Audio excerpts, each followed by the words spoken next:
أعوذ بالله من الشيطان الرجيم. بسم الله الرحمن الرحيم. ومن أحسن قولا ممن دعا إلى الله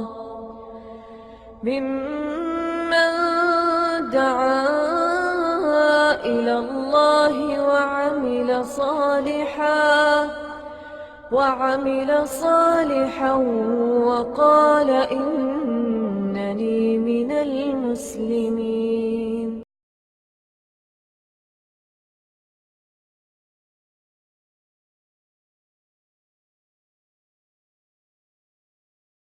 إن الحمد لله نحمده ونستعينه ونستغفره ونعوذ بالله من شرور أنفسنا ومن سيئات أعمالنا من يهده الله فلا مضل له ومن يضلل فلا هادي له وأشهد أن لا إله إلا الله وحده لا شريك له وأشهد أن محمدا عبده ورسوله. أما بعد فإن خير الحديث كتاب الله وخير الهدي هدي محمد صلى الله عليه وسلم وشر الأمور محدثاتها وكل محدثة بدعة وكل بدعة ضلالة وكل ضلالة في النار.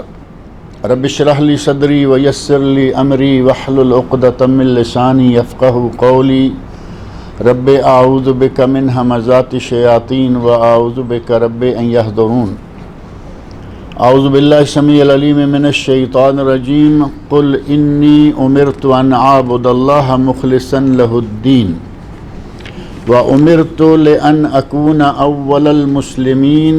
قل انی اخاف ان عصیت ربی عذاب یوم عظیم. قل اللہ اعبد مخلصا لہ دینی فاعبدوا ما شئتم من دونہ. قل ان الخاسرین الذین خسروا انفسهم واہلیہم یوم القیامہ الا ذلک هو الخسران المبین. لهم من فوقهم ظلل من النار ومن تحتهم ظلل ذلك يخوف الله به عباده یا عباد فاتقون. سورۃ الزمر کی آیت نمبر 11 سے لے کر 16 تک یہ چند آیات میں نے ابھی آپ کے سامنے پڑھی ہیں، اور ان میں اللہ رب العزت نے نبی اکرم صلی اللہ علیہ وسلم سے خطاب فرمایا ہے، اور نبی صلی اللہ علیہ وسلم سے مخاطب ہو کر اللہ رب العزت نے ارشاد فرمایا قل انی امرت ان اعبد اللہ مخلصا لہ الدین. اے میرے نبی کہہ دیجئے کہ مجھے یہ حکم دیا گیا ہے کہ میں اللہ کی عبادت کروں مخلصاً لہ الدین، اسی کے لیے عبادت کو خالص کرتے ہوئے، عبادت کو اللہ ہی کے لیے خالص کرتے ہوئے مجھے یہ حکم دیا گیا ہے. اور عبادت کو اللہ ہی کے لیے خالص کرنے کا مفہوم کیا ہے کہ ہر قسم کی عبادت یا عبادت کی جتنی بھی انواع و اقسام ہیں ان میں سے کسی عبادت کو میں غیر اللہ کے لیے سر انجام نہ دوں گا، بلکہ ہر عبادت کے لیے صرف اللہ رب العزت کے لیے ہوگی. ہر عبادت ہی صرف اللہ رب العزت کے لیے ہوگی. اگر کوئی آدمی ایک کام اللہ کے لیے کرے اور 10 کام غیر اللہ کے لیے کرے، عبادت کی چونکہ کئی اقسام ہیں، مسجد میں نماز پڑھ لی اور باہر نکلے تو غیر اللہ کو پکار لیا، ایک کام اللہ کے لیے کر لیا، کئی کام غیر اللہ کے لیے کئی مرتبہ کر لیے، تو یہ مخلصاً لہ الدین نہیں ہوگا، بلکہ یہ تو شرک اور عبادت، شرک اور توحید دونوں کا ایک ملغوبہ تیار ہو جائے گا کہ شرک بھی کرتا جا رہا ہے، عبادت بھی کر جا. اور یہ ایک قضیہ ہمارے پاک و ہند کے بعض لوگوں نے اٹھایا ہوا ہے، کہتے ہیں کہ مسلمان مشرک نہیں ہو سکتا، مسلمان مشرک ہو ہی نہیں سکتا، جبکہ جو آدمی جو کام کرے گا اس کو وہ نام تو دینا پڑے گا. چور چوری کرے تو کیا کہیں گے؟ اس کو چور کہا جائے گا یا نہیں؟ چوری کرتے ہوئے پکڑا بھی گیا تو وہ چور ہے. اسی طرح زانی زنا کرے پکڑا جائے زانی ہے، ظالم ظلم کرے تو وہ ظالم ہے، اور مشرک شرک کرے تو وہ مشرک ہے، چاہے وہ مسلمان ہی کیوں نہ ہو۔ اگر کوئی آدمی اپنے دین کو، اپنی عبادت کو صرف اللہ رب العزت کے لیے کرے اور عبادت سر انجام دے تو یہ ہے ایک موحد آدمی کی عبادت۔ اور نبی صلی اللہ علیہ وسلم کو اللہ رب العزت نے یہی حکم دیا کہ دین کو اللہ کے لیے خالص کرتے ہوئے عبادت سر انجام دو، اور صرف اپنی حد تک نہ رکھو بلکہ یہی بات دوسرے لوگوں کو بھی پہنچا دو۔ نبی اکرم صلی اللہ علیہ وسلم نے فرمایا قل، اللہ نے فرمایا قل انی امرتو، کہہ دیجئے اے میرے نبی کہ مجھے یہ حکم دیا گیا ہے۔ امرتو امر، یعنی مجھے امر دیا گیا ہے۔ امر تو بڑا مشہور ہے نا، امر نہیں، یعنی مجھے یہ اللہ نے حکم دیا ہے، مجھ پر واجب اور فرض کیا ہے کہ میں عبادت کروں مخلصاً لہ دین، عبادت کو، دین کو اللہ کے لیے خالص کرتے ہوئے۔ وَأُمِرْتُ لِأَنْ أَكُونَ أَوَّلَ الْمُسْلِمِينَ، اور مجھے یہ بھی حکم دیا گیا ہے کہ میں خود پہلا مسلمان بنوں۔ نبی صلی اللہ علیہ وسلم کو اللہ رب العزت نے یہ بھی حکم دیا کہ آپ صرف لوگوں کو توحید کی دعوت نہ دیں بلکہ سب سے پہلے خود موحد بنیں۔ اور نبی صلی اللہ علیہ وسلم نے واقعتاً اپنے آباء و اجداد کا دین، جو کہ معروف ہے کہ وہ مشرک تھے، آباء و اجداد کا دین چھوڑا اور نبوت ملنے سے بہت پہلے اس دین سے نفرت رہی۔ نبی اکرم صلی اللہ علیہ وسلم کا اپنا عمل مبارک اور آپ کا جو پہلا 40 سالہ دور ہے اس پہ نگاہ دوڑا کر دیکھیں، نبی صلی اللہ علیہ وسلم نے نبوت ملنے سے پہلے بھی کبھی شرک نہیں کیا، شرک نہیں کیا۔ اس زمانے میں شراب نوشی بڑی معروف تھی، شراب نہیں پیا۔ گانے سننا اور گانا معروف تھا، کبھی گانا نہیں سنا۔ نبی اکرم صلی اللہ علیہ وسلم کا پہلا 40 سالہ دور بھی انتہائی ایک پاک باز انسان کی زندگی کا دور تھا۔ اللہ رب العزت نے فرمایا کہ اب یہ توحید جو آپ خود اختیار کر رہے ہیں، اس کو صرف اپنی حد تک نہیں بلکہ کہو کہ میں پہلا مسلمان ہوں، پہلا موحد ہوں، اور اللہ کے سوا کسی کی عبادت کو جائز نہیں سمجھتا، نہ سر انجام دیتا ہوں، تاکہ تمہیں دیکھ کر دوسرے لوگ بھی توحید کو اختیار کریں۔ چنانچہ فرمایا کہ مجھے یہ بھی حکم دیا گیا ہے لِأَنْ أَكُونَ أَوَّلَ الْمُسْلِمِينَ، کہ میں پہلا مسلمان بنوں۔ قُلْ إِنِّي أَخَافُ إِنْ عَصَيْتُ رَبِّي عَذَابَ يَوْمٍ عَظِيمٍ، اے میرے نبی یہ بھی کہہ دیجئے، دیکھیں بار بار آ رہا ہے کہ اے میرے نبی یہ بھی کہہ دیجئے، اے میرے نبی یہ بھی کہہ دیجئے، انی اخاف، میں ڈرتا ہوں، ان عصیت ربی، اگر میں نے اپنے رب کی نافرمانی کی، عذاب یوم عظیم، کہ میں کہیں اس یوم عظیم کے موقع پر کہیں عذاب میں مبتلا نہ کر دیا جاؤں، یا اس قیامت کے دن میں عظیم عذاب، شرک کے نتیجہ میں جو عذاب ہوگا وہ بڑا ہی سخت ہوگا، عظیم ہوگا۔ میں اس بات سے ڈرتا ہوں کہ میں کہیں قیامت کے دن جو بہت بڑا دن ہے اس دن سخت عذاب میں مبتلا نہ کر دیا جاؤں۔ قل اللہ اعبد مخلصا لہ دینی، کہہ دیجئے اے میرے نبی، دیکھیں بار بار قل بار بار آ رہا، تھوڑے سے کلمات میں بار بار قل کر کے اللہ رب العزت نے توحید کو، دین کو اللہ کے لیے خالص کرنے کے لیے، توحید کو اختیار کرنے کے لیے اسپیشل توجہ دلائی کہ یہ بھی کہہ دیں، یہ بھی کہہ دیں، یہ بھی کہہ دیں۔ قل اللہ اعبد مخلصا لہ دینی، کہہ دیجئے کہ میں عبادت کرتا ہوں اللہ کی، دین کو اور عبادت کو اللہ کے لیے خالص کرتے ہوئے، یعنی اپنا عمل بھی یہ بیان کر دیجئے۔ فَاعْبُدُوا مَا شِئْتُم مِّن دُونِهِ، تم جس کی چاہو اللہ کو چھوڑ کر جس کی چاہو تم عبادت کرو۔ اب یہاں یہ لگتا ہے کہ جیسے یہ اجازت دی جا رہی ہے کہ تم جس کی چاہے عبادت کر لو، میں تو اللہ کی کر رہا ہوں، حالانکہ ایسا نہیں ہے۔ اصل یہ ہے کہ میں اللہ کی عبادت کرتا ہوں، اللہ نے تمہیں، مجھے، سب کو اسی کی عبادت کرنے کا حکم دیا ہے، اب تم جو چاہے کرتے رہو۔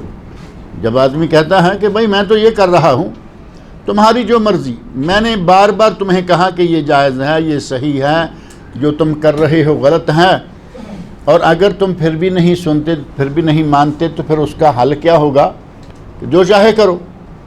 اسی پیرائے میں، اسی انداز میں یہاں اللہ رب العزت نے نبی اکرم صلی اللہ علیہ وسلم سے یہ کہلوایا، کہہ دیجئے کہ میں اللہ کی عبادت کرتا ہوں دین کو اس کے لیے خالص کرتے ہوئے، فَاعْبُدُوا مَا شِئْتُم مِّن دُونِهِ، تم اللہ کے سوا جس کی چاہے عبادت کرتے رہو۔ اور چونکہ نبی صلی اللہ علیہ وسلم کے عہد مبارک میں عبادت کرنے والے جو ہیں وہ مختلف چیزوں کی اور رنگا رنگ خداؤں کی عبادت کیا کرتے تھے، اور یہ نبی صلی اللہ علیہ وسلم کے زمانے میں نہیں بلکہ نبی صلی اللہ علیہ وسلم سے بہت پہلے حضرت ابراہیم خلیل علیہ السلام کا واقعہ جو مشہور ہے کہ خداؤں کے باڑے میں داخل ہوئے، ان کی توڑ پھوڑ کی، بڑے کے کندھے پہ کلہاڑا رکھ دیا اور کہا کہ اس سے پوچھو کس نے مارا۔ تو اس زمانے میں بھی لوگ اسی طرح تھے، رنگا رنگ خداؤں کی پوجا، جس نے جس طرح چاہا خدا بنا لیا۔ اور نبی صلی اللہ علیہ وسلم کے زمانے میں بھی یہی تھا، بت تھے، کوئی چھوٹا بت، کوئی بڑا بت، دوسرے لفظوں میں کوئی چھوٹا خدا اور کوئی بڑا خدا۔ آپ نے ارشاد فرمایا کہ تم جس کی چاہو عبادت کرو، چھوٹے کو مانو، بڑے کو مانو، درمیانے کو مانو، درخت کو مانو، پتھر کو مانو، حجر شجر، تمہاری مرضی، لیکن مجھے اللہ نے حکم دیا ہے کہ میں صرف ایک اللہ کی عبادت کروں، اور تمہیں بھی اسی بات کا حکم ہے۔ قل ان الخاسرین الذین خسروا انفسهم واہلیہم یوم القیامہ، اے میرے نبی یہ کہہ دیجئے ان لوگوں کو کہ اصل خسارے والا، ان الخاسرین نقصان اٹھانے والے، خسارہ پانے والے کون ہیں؟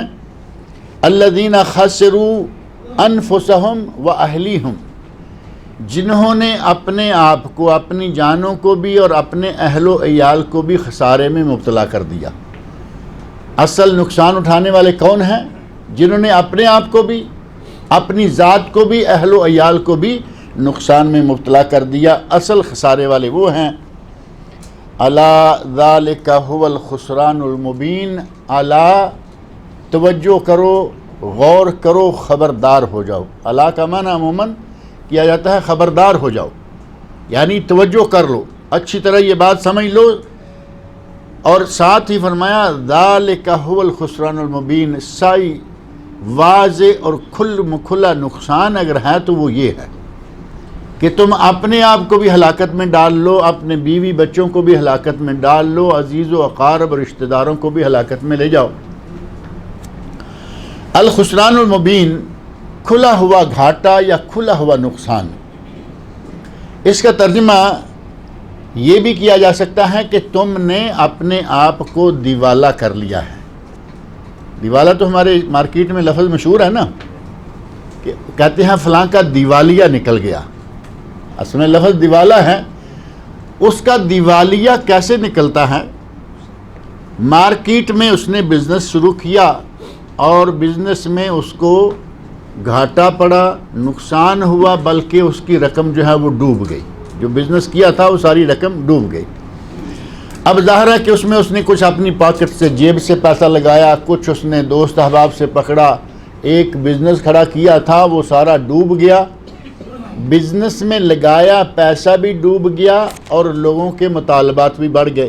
اب لوگوں کو پتہ ہے کہ پیسہ تو ہمیں ملنا ظاہر نظر نہیں آتا، انہوں نے بار بار اس سے پوچھنا شروع کر دیا، اور نتیجہ یہ ہوا کہ اگر وہ اپنی بقیہ جائیداد جو گھر یا کچھ دوسری چیزیں اس کے پاس ہیں، اگر ان کو بیچ کر بھی لوگوں کا مطالبہ پورا کرنا چاہے تو وہ نہ کر سکے۔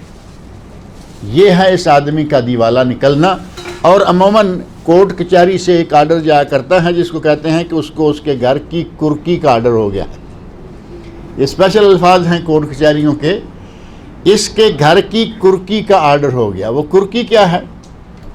یعنی قرض داروں کو پیسہ چاہیے، اپنا مال چاہیے، اور اس کے پاس کیش کچھ ہے نہیں، پلاٹ ہے وہ بھی لے لو، گھر ہے وہ بھی لے لو، گھر کے اندر جتنا سامان ہے وہ بھی اٹھا لو، گھر کی کرکی کر لو۔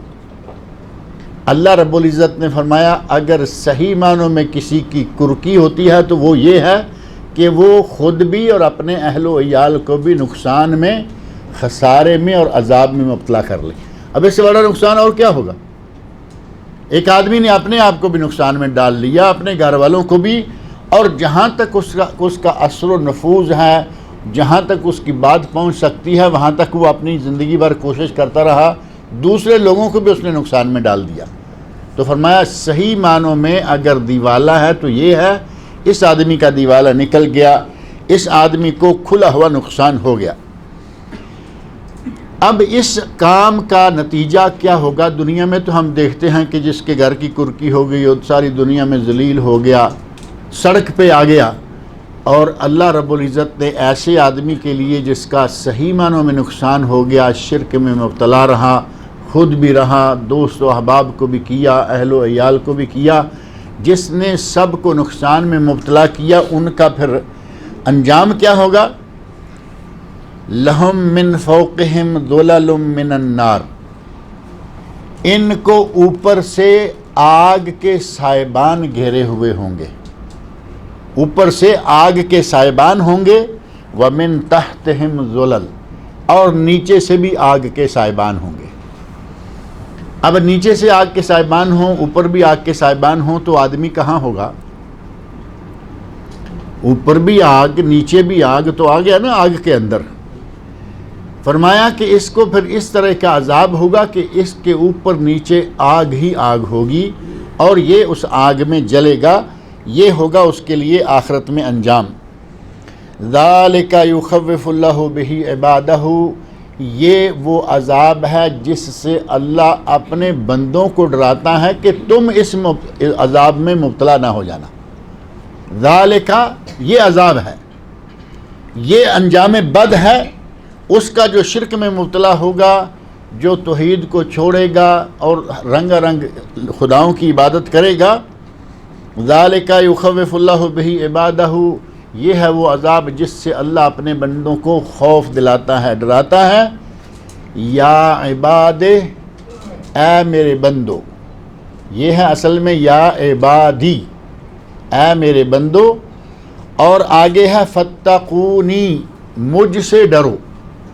تو عبادی کے آخر سے یا اور فتقونی کے آخر سے یا جو ہے وہ ایک قاعدے کے تحت محذوف کر دی گئی، تو ہو گیا یا عباد فتقون، اے عباد، اے میرے بندو، ڈرو تو صرف مجھ سے ڈرو، ڈر رکھو، خوف رکھو تو وہ صرف میرا، تقوی اختیار کرو۔ تمہیں اکیلے ہو تب، اپنے بال بچوں کے ساتھ بیٹھے ہو تب، کہیں بھی تم ہو تو تمہارے دل میں اگر ڈر ہونا چاہیے تو کس کا؟ صرف اللہ تعالیٰ کا۔ اور ہم ڈرتے ہیں ہر چیز سے سوائے اللہ تعالیٰ کے۔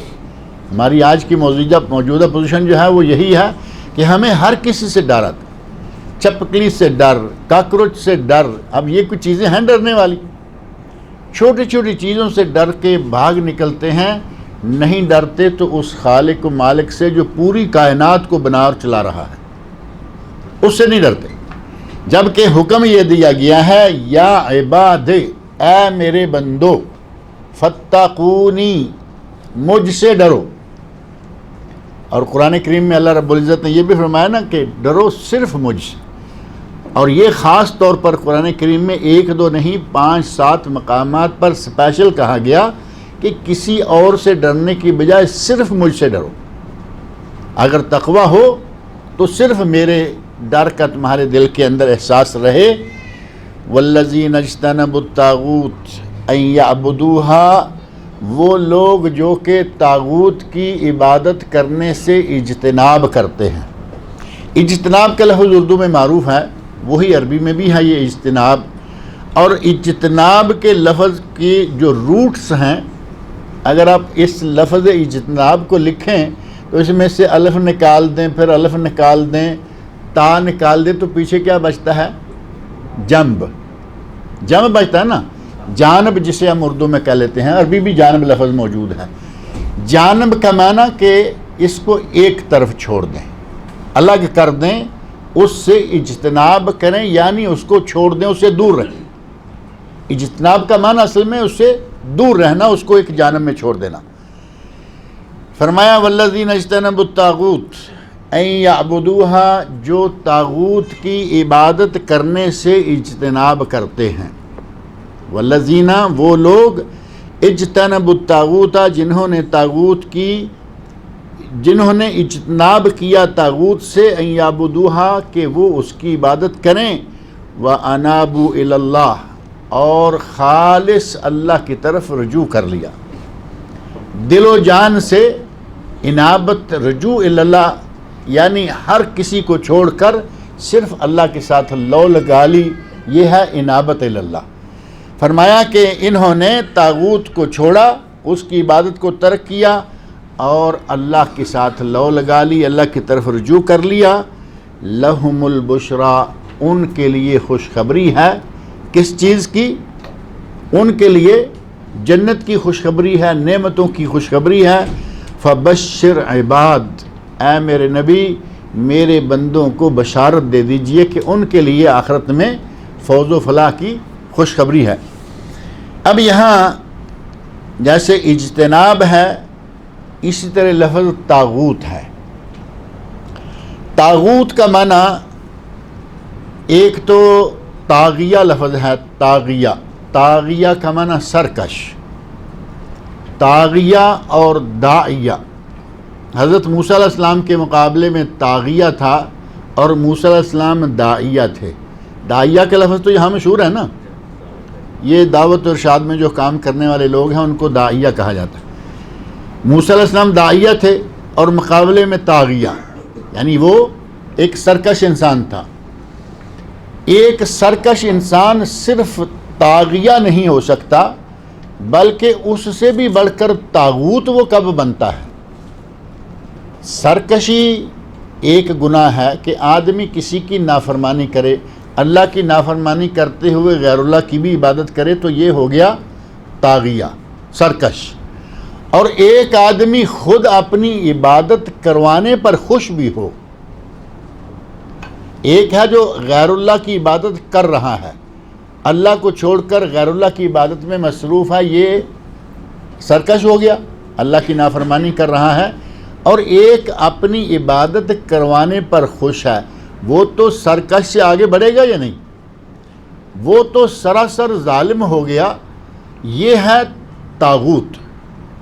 عربی میں طاغوت کی تعریف کی جاتی ہے یا تعارف کروایا جاتا ہے، کل ما یعبد من دون اللہ فہو الطاغوت، ہر وہ چیز جس کی اللہ کے سوا عبادت کی جاتی ہو، اللہ کی عبادت تو اس کا حق ہے، اللہ کے سوا جس چیز کی بھی عبادت کی جاتی ہے اس کو طاغوت کہا جاتا ہے۔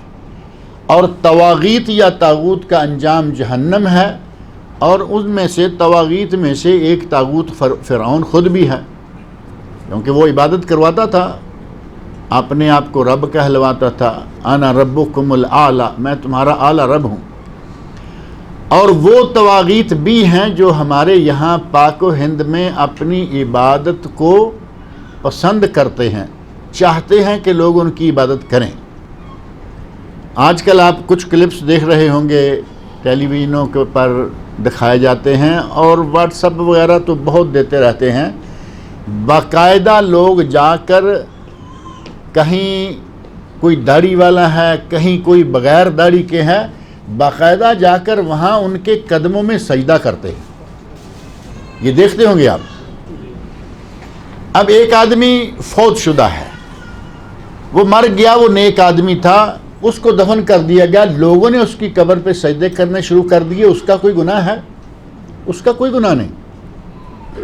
اور عین ممکن ہے کہ وہ نیک آدمی ان باتوں سے اپنی زندگی میں روکتا رہا ہو کہ یہ شرک ہے، اس سے باز رہو، یہ نہ کرو، گناہ ہے، اور اس کے مرنے کے بعد لوگوں نے اسی کی عبادت شروع کر دی، وہ تو بے گناہ ہو گیا۔ لیکن ایک آدمی زندہ ہے، کرسی پہ بیٹھا ہوا ہے، میں نے بعض کلپ دیکھے ہیں، پیر صاحب یا کیا نام دیں گے ان کو، ولی اللہ جو بھی کہیں، کرسی پہ بیٹھے ہوئے ہیں اور لوگ آ کے سیدھے ان کے پاؤں کے اوپر سجدہ کر رہے ہیں، کوئی پاؤں کے اوپر، کوئی پاؤں کے ساتھ آ کے اپنا چہرہ رکھتا ہے، پیشانی رکھتا ہے، جو صرف اللہ کے سامنے سجدہ ریز ہونی چاہیے، وہ بندوں کے سامنے سجدہ ریز کر رہے ہیں۔ یہ طاغوت ہیں۔ کچھ لوگ کھڑے ہیں اور آتے ہی لوگ سیدھے ان کے پاؤں کے پاس جا کے سجدہ کر لیتے ہیں۔ یہ طاغوت ہے، اور یہ بہت بڑا طاغوت ہے کہ آدمی فوت ہو گیا، اس کے بارے میں تو حسن ظن رکھنا چاہیے کہ وہ اچھا تھا، اس نے ان کو نہیں کہا کہ یہ کرنا ہے۔ فوت ہو گیا، لوگوں نے اس کی قبر کو عیدگاہ بنا لیا، قبر کو عبادت گاہ بنا لیا۔ ایک آدمی زندہ اپنے سامنے لوگوں کو سجدے کرتے ہوئے دیکھے اور خوش بھی ہو، اور کچھ وہ ہیں وہ صرف کھڑے نہیں رہتے بلکہ جو آ کے سجدہ کر کے اٹھتا ہے، باقاعدہ اس کی کمر پر ہاتھ پھیرتے ہیں۔ یہ ہاتھ پھیرنا کیا معنی رکھتا ہے؟ شاباش سے تم میرے پاس آئے اور تم نے یہ حرکت کی، یعنی اس حد تک خوش ہوتے ہیں کہ ان کو شاباشی بھی دیتے ہیں۔ یہ طاغوت ہیں، اور ان طواغیت کا انجام جہنم ہے۔ طاغوت کا انجام جہنم ہے۔ طاغوت لکڑی کا ہو، طاغوت پتھر کا ہو، طاغوت انسان بن جائے۔ اور کچھ لوگوں نے یہاں اعتراض کیا کہ عبادت تو عیسیٰ علیہ السلام کی بھی کی جاتی ہے۔ تم کہتے ہو کہ طاغوت جہنم میں جائے گا، تو عبادت تو عیسیٰ علیہ السلام کی جائے۔ عیسیٰ علیہ السلام نے کیا کہا ہے کہ میری عبادت کرو؟ عیسیٰ علیہ السلام نے، حضرت مریم علیہ السلام نے، اگر ان دونوں ماں بیٹے کی عبادت کی جاتی ہے تو کہیں ثابت نہیں ہے کہ انہوں نے کبھی اشارہ بھی دیا ہو کہ ہم ایسے ہیں کہ ہماری تم بعد میں بات کرنا۔ بلکہ اللہ رب العزت نے قرآن کریم میں ان کا واقعہ ذکر فرمایا ہے کہ اللہ رب العزت نے سوال کیا کہ کیا تم نے کہا تھا کہ میری عبادت کرو؟ تو عیسیٰ علیہ السلام وہاں جواب دیتے ہیں، یا اللہ مجھ سے تو بہتر جانتا ہے، میں کیا کہوں، تو بہتر جانتا ہے کہ میں نے ایسا کسی کو نہیں کہا۔ عیسیٰ علیہ السلام اس معاملے میں بری ہیں، لیکن جو آدمی اپنی عبادت کروانے پر خوش ہو وہ طاغوت ہے اور وہ جہنمی ہے۔ یہاں اللہ رب العزت نے ارشاد فرمایا والذین اجتنبوا الطاغوت ان یعبدوہا، اور یعبدوہا مؤنث کا صیغہ ہے، اور طاغوت بظاہر مذکر کا لفظ ہے، تو اس کا معنی یہ ہوا کہ طاغوت جنس مراد لے کر طواغیت جتنے بھی طاغوت ہیں، اور جب طواغیت جمع کا صیغہ ہوگا تو اس کے لیے مؤنث کا صیغہ لانا یا یہ ضمیر لانا ان یعبدوہا۔ اگر جمع کا صیغہ شمار نہ کیا جاتا تو یہاں ان یعبدوہ ہونا چاہیے تھا۔ تھوڑی بہت صرف ناپ تو آپ کوئی نہ کوئی کرتے رہتے ہیں نا کورس، یہاں ان یعبدوہ ہونا چاہیے تھا کہ طاغوت مفرد ہے، سنگلر ہے، پلورل نہیں۔ لیکن جب اس کو طاغوت کو جنس، یعنی جیسے ہم کہتے ہیں نا انسان، ایک آدمی مراد نہیں، پوری جنس مراد ہوگی، اسی طرح طاغوت سے مراد کوئی ایک فرد نہیں بلکہ جتنے بھی ایسے ہیں کہ غیر اللہ ہیں اور ان کی عبادت کی جاتی ہے وہ سارے طاغوت ہیں۔ ان کے مجموعے کو، طواغیت کو سامنے رکھتے ہوئے اللہ رب العزت نے ان کے لیے مؤنث کا صیغہ استعمال کیا ان یعبدوہا۔ جو لوگ اس بات سے اجتناب کرتے ہیں کہ وہ طاغوت سے دور رہیں، اس کی عبادت سے بچیں، وَأَنَابُوا إِلَى اللَّهِ، اور اللہ کی طرف رجوع کر لیں دل و جان سے۔ رجوع کرنا تو ایک عام سا بھی ہوتا ہے نا، سرسری طور پر گئے، تو یہ رجوع ہے۔ انابت میں یہ سرسری طور پر جانا نہیں ہوتا، انابت کا معنی دل و جان سے، اندر سے خالص ہو کر کسی کی طرف رجوع کرنا۔ فرمایا کہ انہوں نے اللہ کی طرف رجوع کر لیا، لہم البشرا، ان کے لیے بشارت ہے، خوشخبری ہے، فبشر عباد، میرے بندوں کو بشارت دے دیجئے، الذین یستمعون القول، وہ بندے جو کہ میری بات کو سنتے ہیں۔ یستمعون القول، قرآن کریم کو سنتے ہیں، قرآن کریم کی آیات کو سنتے ہیں، اللہ کا کلام ہے، قول ہے، کلام ہے، بات وہی ہے۔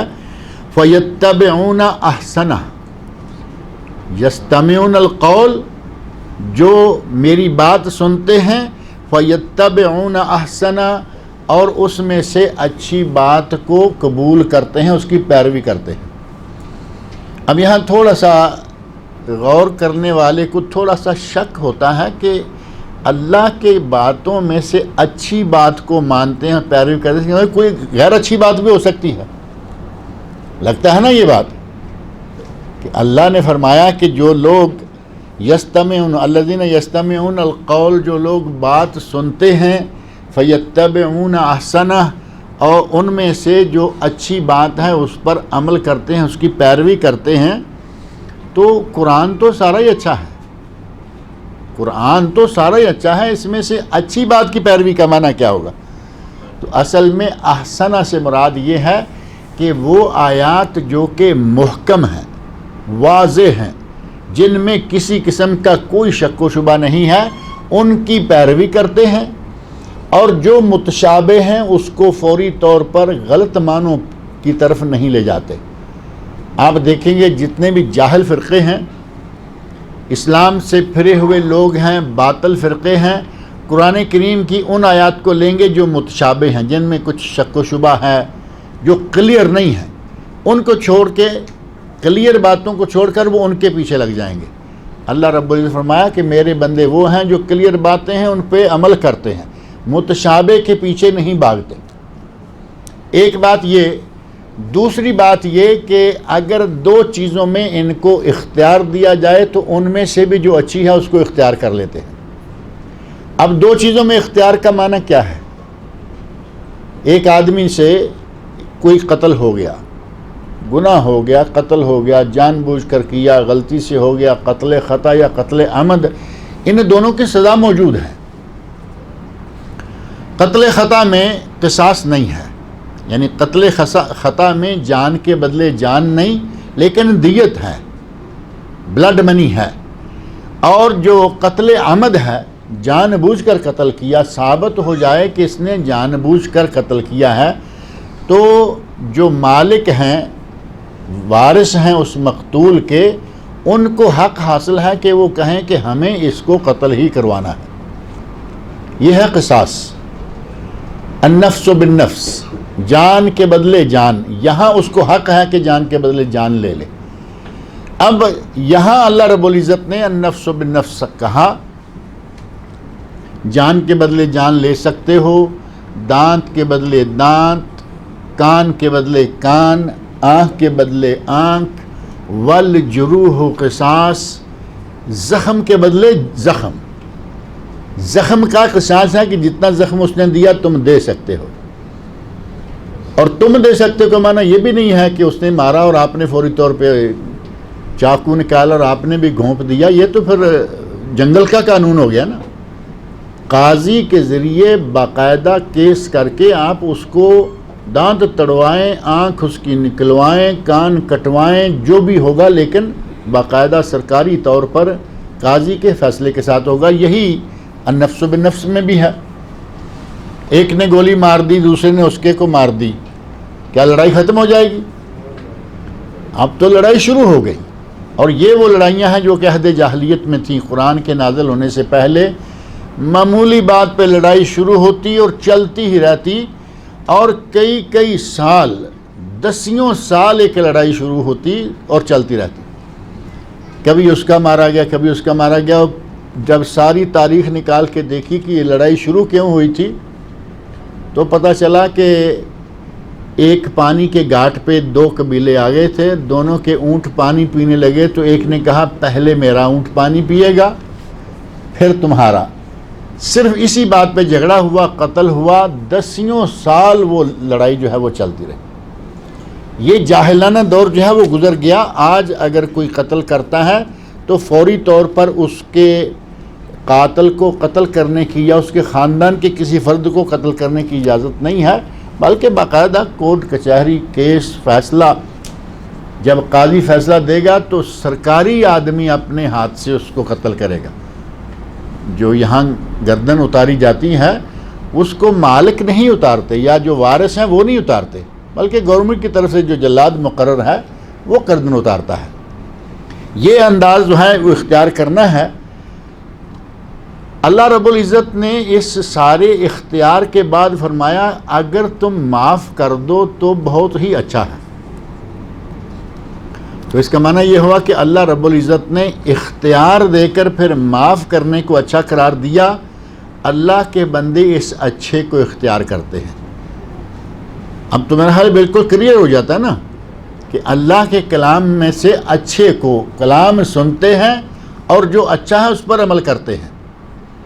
جائز یہ ہے کہ آپ اس سے جان کے بدلے جان لے لیں، لیکن اچھا یہ ہے کہ اس کو معاف کر دیں. اللہ کے بندے معاف کرنے والے عمل کو اپناتے ہیں.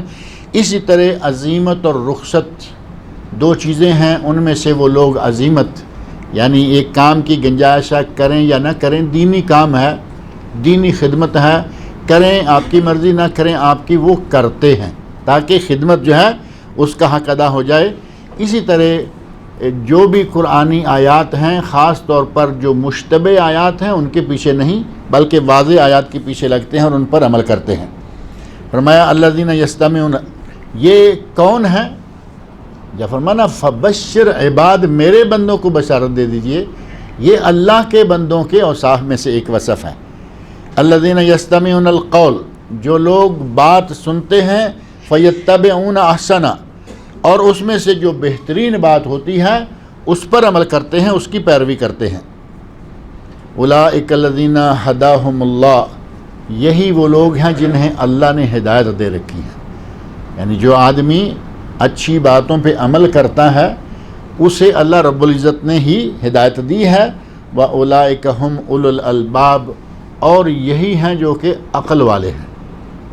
عقل مند تو ظاہر ہے کہ اللہ تعالیٰ کی باتوں پر عمل کرے گا اور کوشش کرے گا کہ دو اختیارات میں سے جو اچھا اختیار ہے، معاف کرنا اچھا اختیار ہے یا قتل کے بدلے قتل کروانا اچھا اختیار ہے؟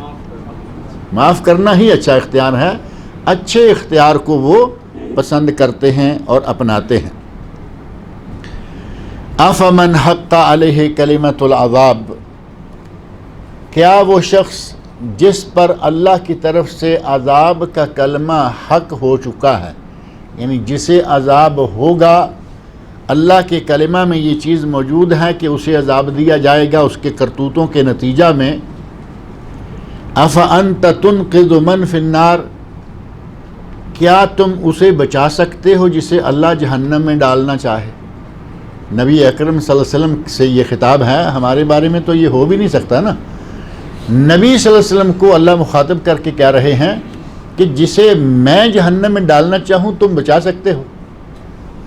اور اللہ کو یہ کہنے کی ضرورت کیوں پیش آئی، یا اللہ رب العزت نے یہ کلمات کیوں کہے، اور وہ بھی نبی صلی اللہ علیہ وسلم سے خطاب کرتے ہوئے؟ اصل میں قصہ یہ تھا کہ نبی اکرم صلی اللہ علیہ وسلم رحمۃ للعالمین ہیں، یہ تو طے ہے، قرآن کریم میں ہے، وَمَا أَرْسَلْنَاكَ إِلَّا رَحْمَةً لِلْعَالَمِينَ، ہم نے آپ کو تمام جہانوں کے لیے رحمت بنا کر بھیجا. نبی صلی اللہ علیہ وسلم کافروں کے لیے بھی رحمت تھے، انسانوں کے لیے رحمت تھے، جانوروں کے لیے رحمت تھے، پرندوں کے لیے رحمت تھے، چرندوں کے لیے، حتیٰ کہ میدان جنگ میں کافروں کے لیے میدان جنگ میں بھی آپ رحمت تھے. میدان جنگ جب کھلا ہوا ہو، میدان لگا ہوا ہو، ہاتھ میں تلوار ہے، جو بھی آئے مارتے جاؤ، کاٹتے جاؤ، فصلیں آئیں تباہ کرتے جاؤ، جانور آئیں ان کو بھی قتل کرتے جاؤ. جنگ کا تو مفہوم یہی ہے نا. لیکن نبی اکرم صلی اللہ علیہ وسلم جنگ کے میدان میں بھی رحمت للعالمین سے خالی نہیں ہوئے. میدان جنگ میں جانے والوں کو آپ ہدایت کر کے بھیجتے ہیں، فصلیں مت کاٹنا، دشمن کے باغات کو تباہ نہ کرنا، فصلیں نہ کاٹنا، باغات تباہ نہ کرنا، ان کے جانوروں کو بلا وجہ قتل نہ کرنا، اور جو جنگ نہ کر رہا ہو اسے قتل نہ کرنا. اور اس میں باقاعدہ آپ نے عورتوں کے بارے میں کہا، بچوں کے بارے میں کہا، اور وہ لوگ جو عبادت گاہوں میں بیٹھے ہوئے ہیں. ہندوؤں کے ساتھ اگر جنگ ہو تو ان کے کچھ پارٹی ہے نا، اسپیشل رنگ کے کپڑے پہنے ہوئے ہیں وہ پیلے سے، تو ان کو اگر وہ اپنے گرجے میں یا اپنے مندر میں بیٹھے ہوئے ہیں اور جنگ کے دوران کوئی قریب سے مندر دیکھا اور آدمی مندر میں گھس جائے اور کہے کہ اس کو بھی میں مار کے جاؤں گا، وہ مندر میں بیٹھا ہوا ہے، اس کو بیٹھا رہنے دو. لیکن اگر ان میں سے باہر نکل کر کوئی جنگ کے میدان میں آ کر فوجیوں کو تیز کر رہا ہے، فوجیوں کو واز کر رہا ہے کہ یہ مسلح، یہ مسلمان، یہ وہ، اور اس آدمی کو جتنی جلدی ہو سکے ختم کر۔ عام عبادت گاہ میں بیٹھے عابد زاہد کو جس بھی مذہب کا ہے، جس دین کا ہے، فرمایا اسے قتل نہ کرو۔ نبی صلی اللہ علیہ وسلم نے میدان جنگ میں ایک مقتول عورت کو دیکھا تو آپ ناراض ہوئے اور فرمایا کہ اس عورت کو کیوں قتل کیا گیا؟ اب ظاہر ہے کہ وہ عورت کہیں ایسا تو نہیں ہوگا کہ وہ با پردہ ہو اور اس کے پاس تلوار ہو اور یہ ہو اور وہ باقاعدہ جنگی رنگ میں ہوگی، جنگی رنگ میں نہ ہوگی، اس کے پاس کوئی تلوار وغیرہ نہیں ہوگی، اسی لیے آپ نے غصہ دکھایا کہ اس کو کیوں قتل کیا گیا ہے۔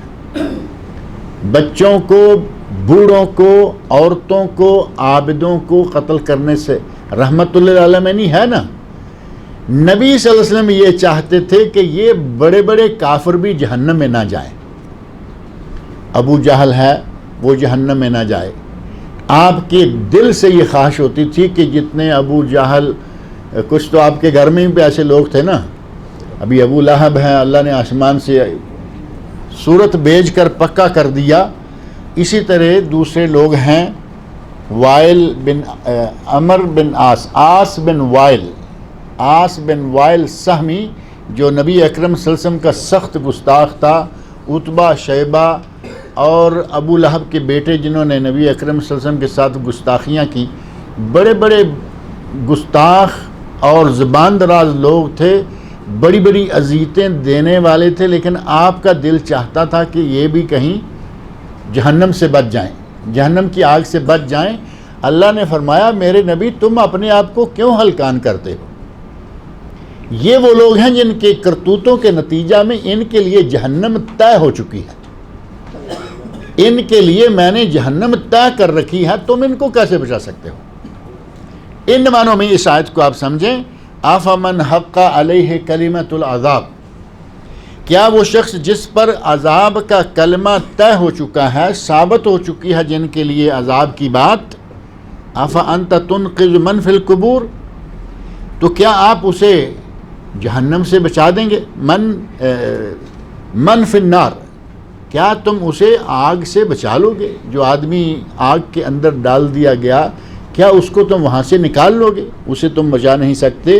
لیکن الذین اتقوا ربہم، لیکن وہ لوگ جو اپنے رب کا تقوی اپنے دل میں رکھتے ہیں، اب جہنم میں جانے والوں کے ساتھ ہی دوسروں کا ذکر کر دیا، ہاں وہ لوگ جو کہ اپنے رب کا تقوی دل میں رکھتے ہیں، لہم غرف من فوقہا غرف مبنیہ، ان کو جنت میں کمرے ملیں گے، غرفے ملیں گے، اور ان کے اوپر بنے بنائے غرفے ہوں گے۔ سنگل سٹوری گھر تو اچھا ہوتا ہے، لیکن اگر کسی کو ڈبل سٹوری مل جائے، سنگل سٹوری ولا بڑا اچھا ہے لیکن ڈبل سٹوری ولا بڑا اسپیشل ہی ہوتا ہے۔ اللہ نے فرمایا جنت میں ان کو ایک تو عام سنگل سٹوری مکان ہے، ان کو مکانوں کے اوپر بنے بنائے مکان، یعنی بہترین قسم کی رہائشیں، بہترین قسم کے ان کو مکانات دیے جائیں گے۔ لہم غرفن، ان کے لیے بالا خانے ہیں، کمرے بالا خانے، اور ان کے اوپر بنے بنائے دوسرے بالا خانے ہیں۔ تجری من تحتها الانہار، ان کے نیچے نہریں بہہ رہی ہیں۔ اب ایک تصور یہ ہوتا ہے کہ گھر کے نیچے نہر بہہ رہی ہو تو گھر کیسے کھڑا ہوگا؟ ہمارے ماحول میں تو لگتا ہے نا کہ نیچے نہر بہہ رہی تو گھر کیسے، اور کہیں یہ بھی ڈر دل میں لگا رہے گا کہ پتہ نہیں کب یہ کچھ گڑبڑ ہو جائے، پانی کے کنارے پر ہو تب بھی۔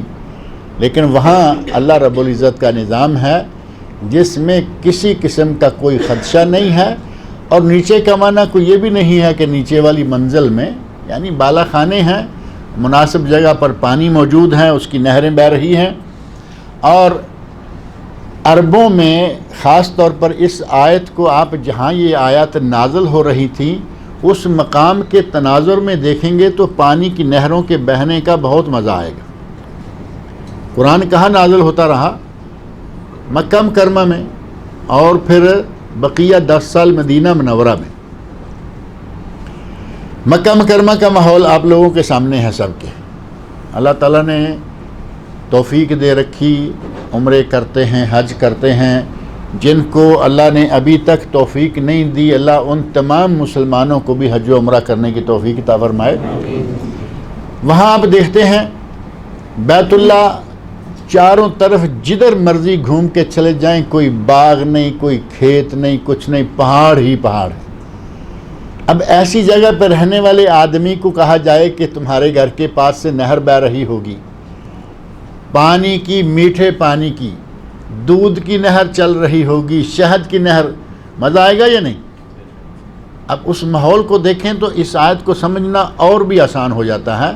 اللہ رب العزت نے ہمارے لیے جنت میں یہ دودھ کی، شہد کی، میٹھے پانی کی اور میٹھے اور ٹھنڈے پانی کی، میٹھا اور ٹھنڈا پانی بڑی نعمت ہے اللہ تعالیٰ کی۔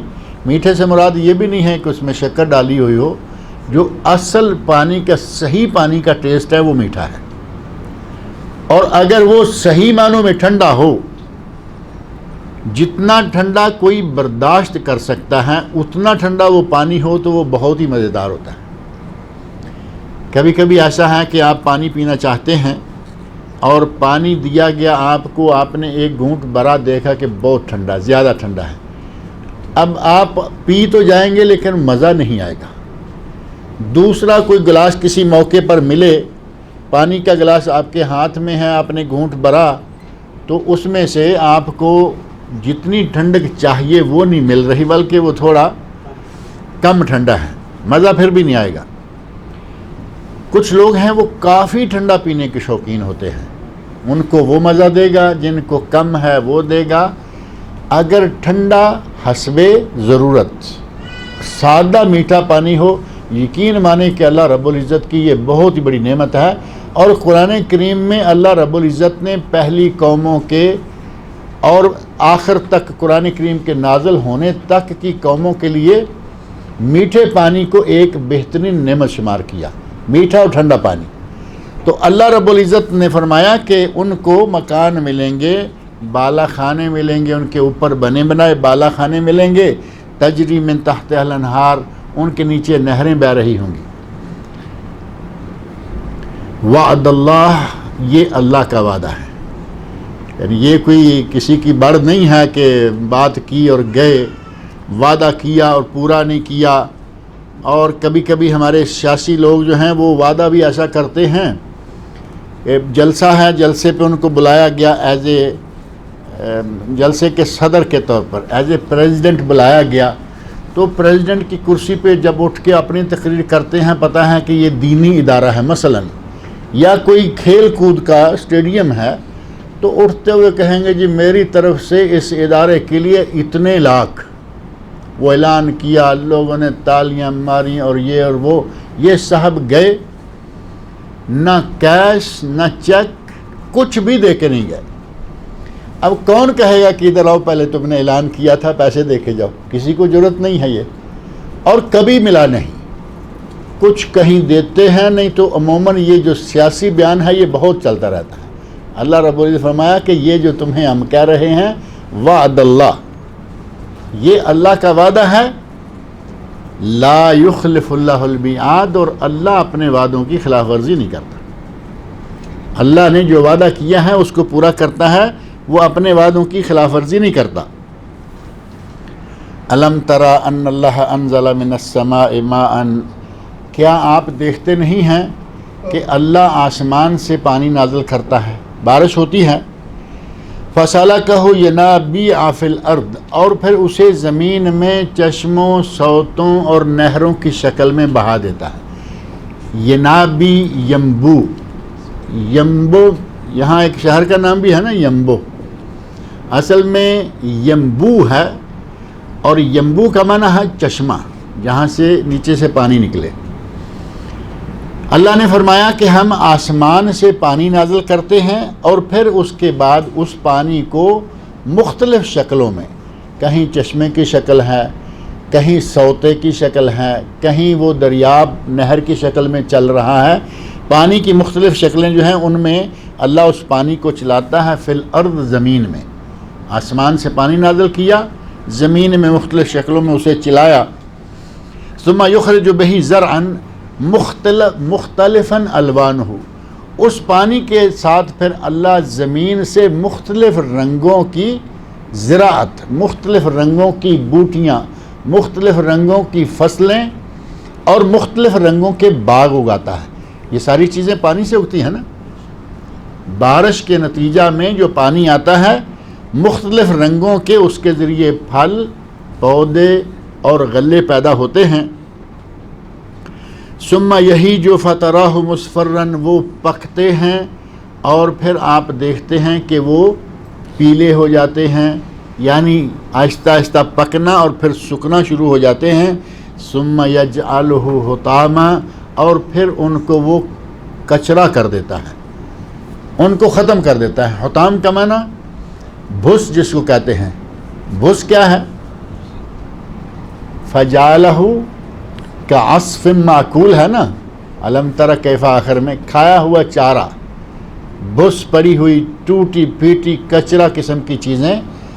اللہ رب العزت نے یہ مثال دیتے ہوئے فرمایا کہ پہلے خوبصورت پودے اگتے ہیں، ان کے اوپر خوبصورت پھل لگتے ہیں اور وہ پھل پکتے ہیں، پیلے ہوتے ہیں، درخت کے پتے پیلے ہوتے ہیں، درخت پیلا ہوتا ہے، آہستہ آہستہ درخت سوکھ گیا، پھل ختم ہو گئے، اور بالآخر نتیجہ یہ نکلا ثم یجعلہ حطاما، پھر اس کو وہ ریزہ ریزہ یعنی چورا کر کے رکھ دیتا ہے۔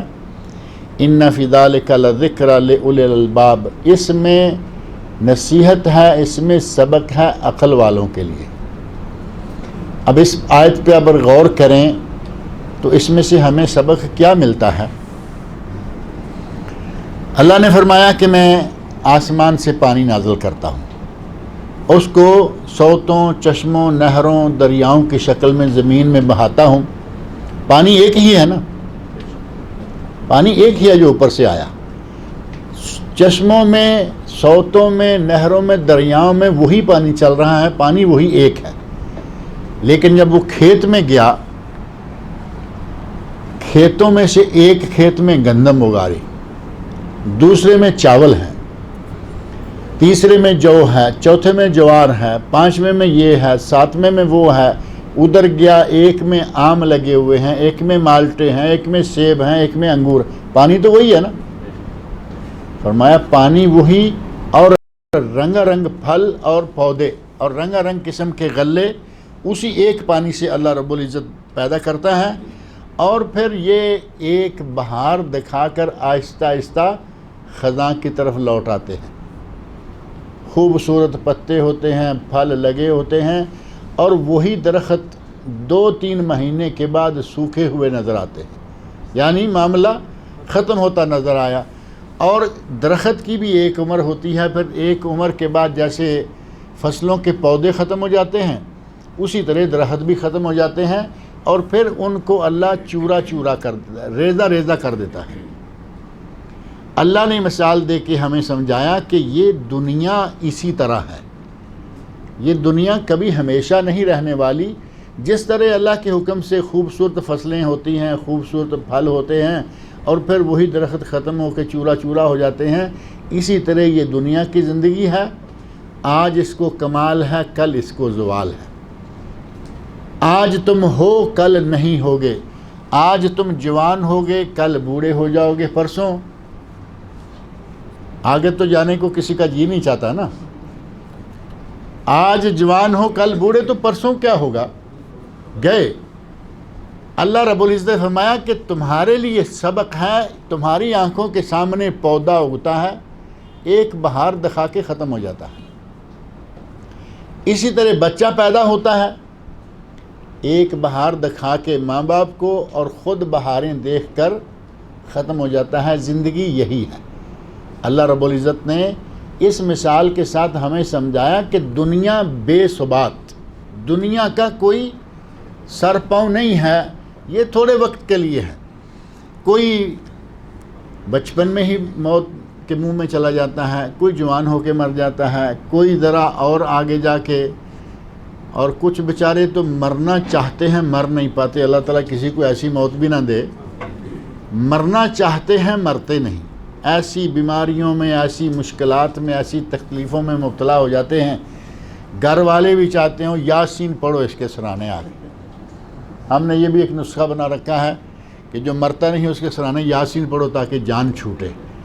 تو اللہ رب العزت نے بتایا کہ یہ جس طرح دنیا میں یہ فصلیں، یہ پھل، یہ پودے ایک بہار دکھا کے چلے جاتے ہیں، اسی طرح تمہارا معاملہ بھی ہے.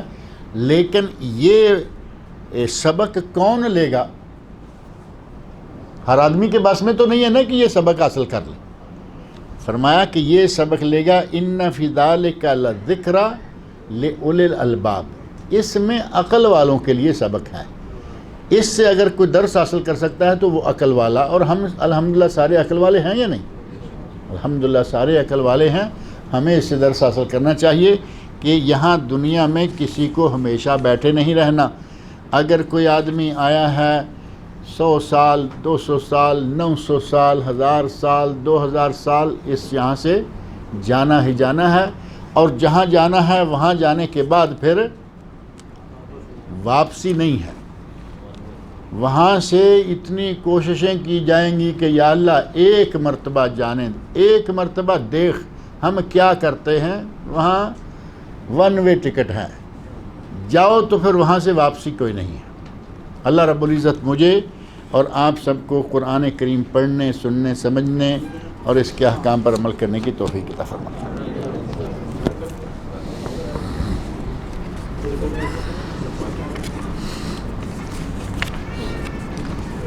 پچھلی مرتبہ کچھ سوال تھے جن میں سے ایک تھا کہ دریائے نیل میں ہر سال سیلاب آتا تھا جو ایک لڑکی کو قربان کر کے ہی اترتا تھا. یہ الٹا لکھ دیا آپ نے. دریائے نیل میں سیلاب نہیں آتا تھا، دریائے نیل کا پانی رک جاتا تھا تو وہ کوئی لڑکی ذبح کر کے پھینکتے تو پانی چلتا تھا. تو حضرت عمر فاروق کے زمانے میں ایسا ہوا تو انہوں نے خط لکھ کے بھیجا.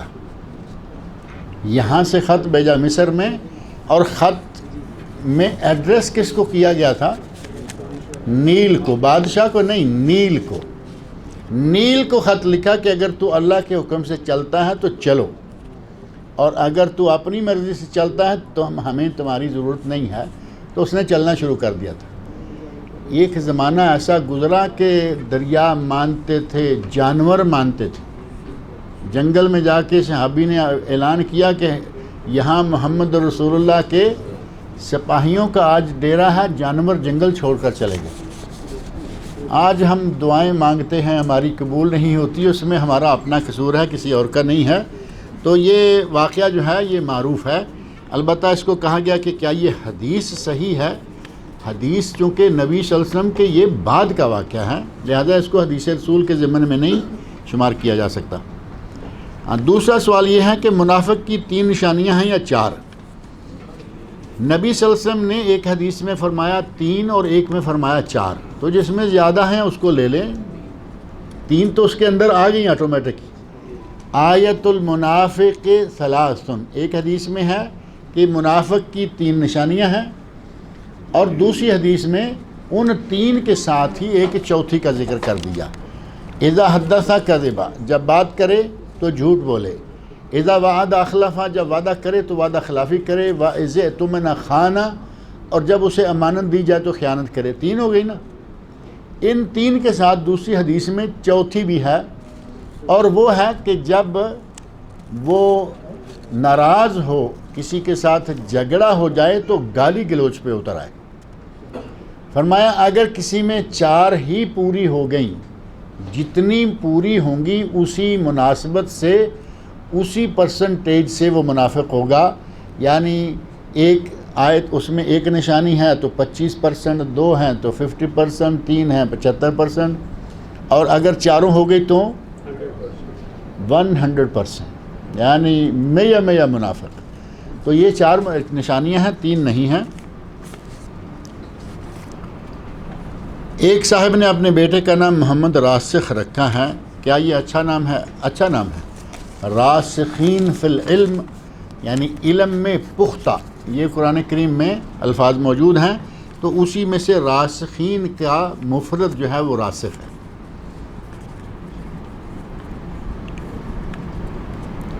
ایک صاحب انگلی کے پوروں کے علاوہ سرے کو بھی شامل کرتے ہیں۔ میرا خیال تسبیح کے بارے میں ہوگا کہ 1 2 3 تو ہوا نا، تو وہ 1 2 3 اور 4 کرتے ہوں گے۔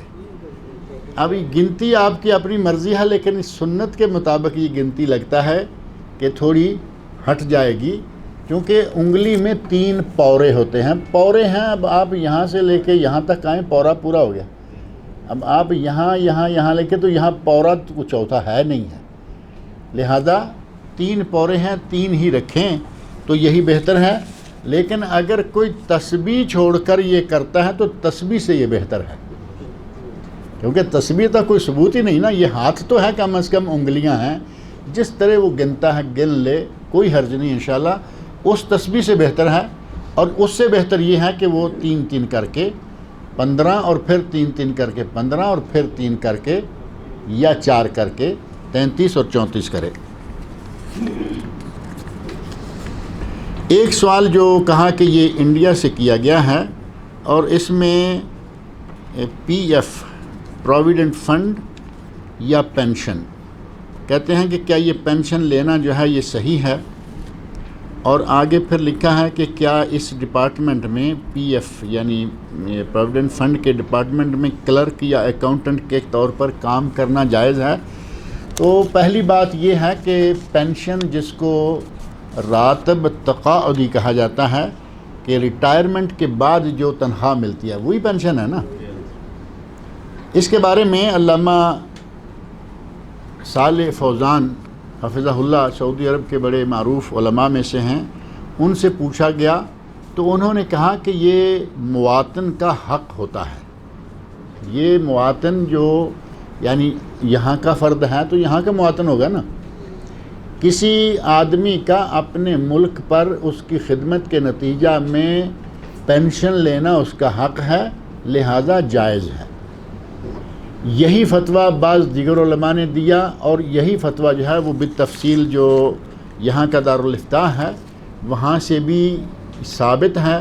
لیکن اس فتوے کو مکمل طور پر لے کر ہم باقی ملکوں پر فٹ نہیں کر سکتے، کیونکہ بعض ملکوں میں کچھ چیزیں ایسی ہیں جو یہاں نہیں ہیں۔ اب یہ تفصیلات جو ہیں ہر ملک کی اپنی اپنی ہوتی ہیں، لہذا اس سلسلہ میں میرے خیال میں زیادہ بہتر یہ ہے کہ جو ہندوستان کے متعلقہ، چونکہ سوال انڈیا سے آیا ہے نا، ہندوستان کے متعلقہ علماء جو ہیں یہ سوال ان سے پوچھیں، وہ زیادہ بہتر جواب دے سکتے ہیں، کیونکہ انہیں معلوم ہے کہ آپ کی یہ جو پینشن ہے وہ کس طرح جمع ہو کے آ رہی ہے۔ وہ معلومات ساری جو ہیں وہ میرے پاس نہیں ہیں۔ اور اگر جو دوسرا سوال ہے، اگر یہاں کے ماحول کے حساب سے کہیں گے تو وہاں کلرک اور اکاؤنٹنٹ کا کام کرنا جائز، اور اگر کسی جگہ یہ چیز نہیں بلکہ کچھ اور چیزیں ہیں تو ظاہر ہے کہ اسی پر ڈیپینڈ کرے گا یہ دوسرا سوال بھی۔ کیا دین اسلام کو چھوڑ کر دوسرے تمام ادیان اور قانون بھی طاغوت ہیں؟ طاغوت سے مراد ہے جس چیز کی عبادت کی جائے۔ اب دین کوئی چیز نہیں ہے، دین جو ہے وہ نہ لکڑ کا ہے، نہ پتھر کا ہے، نہ کوئی اور ہے۔ طاغوت سے مراد ہے جس کی عبادت کی جائے، وہ لکڑ ہو، درخت ہو، پتھر ہو، انسان ہو، تو وہ طاغوت ہے۔ دین کو آپ یہ نام نہیں دے سکتے۔ شعبان کی 15ویں شب اللہ جن 2 قسم کے بندوں کی مغفرت نہیں کرتا، اس میں دوسرا شاہن نہیں مشاہن، یہاں شاہن لکھا ہے۔ شاہن کا معنی تو یہ جو گاڑیاں شاہن کی جاتی ہیں، لیکن ہے یہ اسی سے لوڈنگ۔ شاہن کا معنی لوڈنگ ہوتا ہے نا، لوڈ ان لوڈ کرنے والے کو عامل شاہن کہا جاتا ہے۔ تو مشاہن کا معنی جس کے دل میں نفرت لوڈ ہو چکی ہے، مشاہن۔ اور یہ ایک نہیں ہوگا، یہ 2 ہوں گے۔ مشاہن ایک کے دل میں دوسرے کے لیے اور اس کے دل میں اس پہلے کے لیے نفرت ہے، بغض ہے، حقد ہے، حسد ہے۔ یہ 2 لوگ جو ہیں ان کو کہا گیا کہ یہ بھی اللہ کی مغفرت کے مستحق نہیں ہیں۔ لیکن ان کے بارے میں یہ کہا گیا کہ ان کے سلسلہ میں اللہ فرشتے کو کہتا ہے کہ اس کو مہلت دے دو، تھوڑا وقت دے دو، شاید یہ صلح کر لیں، تو پھر ان کے بعد اس کا جو نتیجہ ہوگا وہ بتائیں۔ گویا کہ دل میں ایک دوسرے کے خلاف نفرت رکھنا یہ مغفرت کی راہ میں رکاوٹ ہے، لہذا دلوں کو صاف کریں۔ ایک دوسرے کے بارے میں جو نفرتیں پالی ہوئی ہیں، سلام کرنے کو تیار نہیں، ملنے کو تیار نہیں، دیکھنے کو تیار نہیں، اگر کوئی سامنے سے آ رہا ہے کوشش ہوتی ہے کہ میں یہی روڈ لے لیتا ہوں، یہ آئے گا تو آمنا سامنا ہو جائے گا، میں پتلی گلی سے نکل جاتا ہوں۔ اتنا زہر کیوں بھرا ہوا ہے اپنے دلوں میں؟ ملا کریں۔ بڑے بڑے جو لیڈر لوگ ہیں وہ لوگوں کو لڑاتے رہتے ہیں، پھر خود اکٹھے بیٹھے ہوئے ہوتے ہیں۔ کم از کم ان سے ہی آپ سبق سیکھ لیں۔ مولویوں کا بھی تقریباً یہی حال ہے، عوام ایک دوسرے کو قتل کرنے کو پھر رہے ہوتے ہیں، وہ اکٹھے کہیں نہ کہیں جلسہ کر رہے ہوتے ہیں، میٹنگ کر رہے ہوتے ہیں۔ تو اپنے دلوں کو صاف رکھا کریں، دلوں میں ایک دوسرے کے لیے پیار رکھیں، اسی میں انشاءاللہ خیر و برکت ہے۔ کیا اس میں وہ شخص بھی شامل ہے جس پر کوئی ظلم ہوتا ہے تو وہ ظالم سے کہتا ہے کہ دنیا ہی میں اس کا حق دے دو، ورنہ وہ قیامت کے دن اللہ سے کہے گا کہ وہ ظالم سے اس کا حق دلوائے؟ یہ اس میں شامل نہیں ہے، یہ تو مطالبہ کر رہا ہے، باقاعدہ اس کا ایک حق ہے۔ یہ جو بلا وجہ کے دلوں میں نفرتیں لے کے بیٹھے ہوئے ہیں، یہ ان کے بارے میں ہے۔ کیا ایسے ظالم غاصب شخص سے مظلوم قطع تعلق یا قطع معاملہ کر سکتا ہے؟ قطع تعلق اور قطع معاملہ نہ کرے، اگر ظالم شخص سے قطع تعلق کر لیتا ہے تو پھر مانگے کا کیسے اس سے؟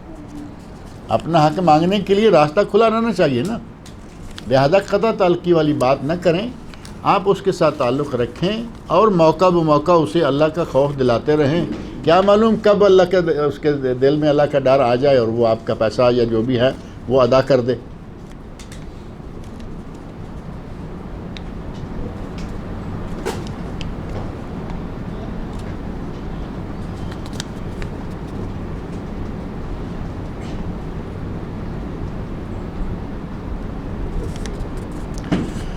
کہتے ہیں کہ کیا کسی کو حق دلوانے کے لیے، کسی کو اس انصاف یا حق دلوانے کے لیے حکومت کے ساتھ کچھ گفتگو کر سکتے ہیں؟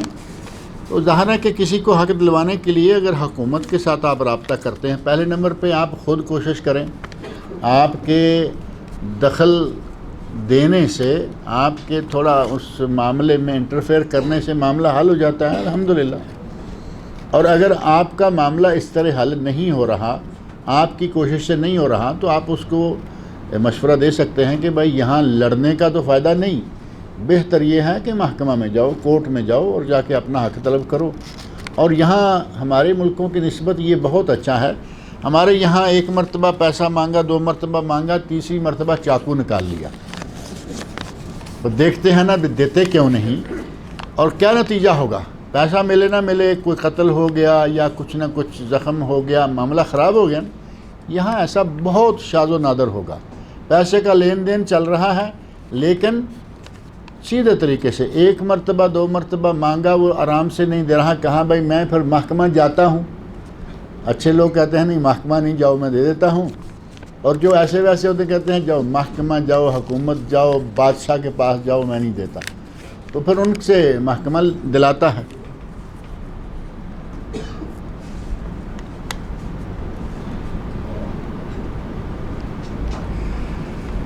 کسی نے لکھا ہے کہ میرے بھائی کے بزنس میں ترقی کے لیے دعا کیجیے، دعا کیجیے کہ اللہ رب العزت ان کے بھائی کے بزنس میں ترقی فرمائے، اور بھی ان کے علاوہ اگر کسی کا بزنس کمزور ہے، کسی کا کوئی جاب کا مسئلہ ہے، کسی کا کوئی بھی روزگار کا مسئلہ ہے، اللہ تعالیٰ تمام مسلمانوں کے مسائل کو حل کرے اور سب کی پریشانیوں کو اللہ تعالیٰ دور کرے۔ اللہ تعالیٰ مجھے اور آپ سب لوگوں کو نیک عمل کی توفیق عطا فرمائے۔